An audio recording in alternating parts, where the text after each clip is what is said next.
ইবলিস বিরোধী নবীর করেছে, কিন্তু বাহানা বানিয়েছে মাটিটাকে। আজকাল একদল লোক মাটিকে মাটি মাটি করে না, বাহানা, কিন্তু অ্যাকচুয়ালি বিরোধী রাসূলের করা লক্ষ্য সেই ইবলিসের মতো। এজন্য আকীদা ঠিক করুন বাপ। যত বড়ই মুফাসসির হোক, নবী যদি না থাকে তার থেকে কিচ্ছু শিখে লাভ নেই। যত বড় মুহাদ্দিস হোক। কিছুদিন আগে আমার জুনায়েদ ভাইয়ের সঙ্গে এই জুম্মায় তাড়াতাড়ি বেরিয়ে পড়েছি বলে দেখা হয়নি, না হয় আমরা ওই ছোট হুজুর পীর কেবলা যে তালতলাটা মসজিদে, এখানে খুব ভিড় হয় বলে ওখানে নামাজ পড়ি, আর পরে তাড়াতাড়ি এসে আখেরি জোহর পরে রেডি হতে হয় মেহমানদারি করার জন্য। নামাজ পড়ে বেরোচ্ছেন, ভাই একটা কথা বললো, আমার খুব ভালো লেগেছে। জানি না আপনাদের সামনে বলে দিলে ভাই শুনলে খারাপ লেগে কি, কিন্তু কথাটা খারাপ লিবার না, অতি সত্য কথা। যে ভাই,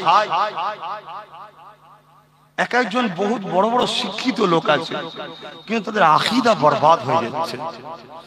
তো ভাই, আল্লাহ পাক মূর্খ বানাতে পারে, বেঈমান বানায়নি। আলহামদুলিল্লাহ।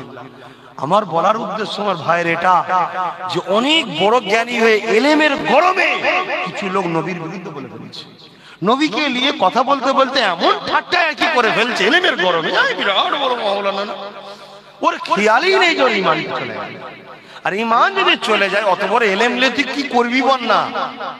মূর্খ জাহান্নামে যাবে এমন কথা তো নয়, আর আলেম মানে যে জান্নাত যাবে এমন কথা নয়। আলেম যদি মুস্তাফার প্রেমিক হয় তবে জান্নাতে যাবে, মূর্খ যদি নবীর প্রেমিক হয় সেও জান্নাত যাবে। জোরে বলুন সুবহানাল্লাহ। প্রেমিক হতে হবে, প্রেমিক কার? কার প্রেমিক? আল্লাহর দোস্ত। কার প্রেমিক?